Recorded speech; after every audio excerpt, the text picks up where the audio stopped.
It's Showtime, malaki ang ibinaba. Ang kapamilya daily noontime variety show na It's Showtime, ay bumagsak kamakailan ang ratings sa mga manonood, na pumalo sa pinakamababang ratings sa TV mula nang magsimula itong mag-simulcast sa GMA Network.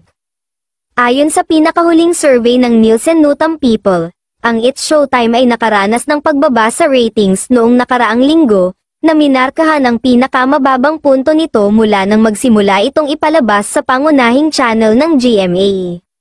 Sa kabila ng pagbaba na ito, nananatili itong nangungunang noontime program sa bansa. Noong Lunes, August 12, nagrehistro ang It's Showtime ng 7.0% rating, 2.9% na mas mataas kaysa sa Itbulaga na 4.1%.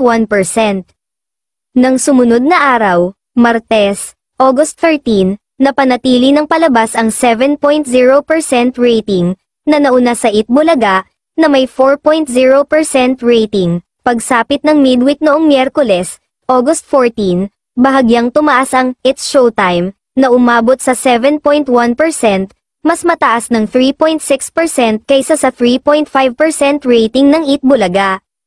Sa kasaysayan, naging mapanghamon nga ang buwan ng Agosto para sa kapamilya noontime show, ngunit maaari rin itong maging panahon ng paghahanda para sa mas malakas na season ng ratings habang naghahanda sila para sa Magpasikat 2024, bilang pagdiriwang ng kanilang ika-15 anibersaryo. Magkakaroon nga raw ng malaking pagbabago sa noontime show na iaanunsyo sa nalalapit na anibersaryo nito.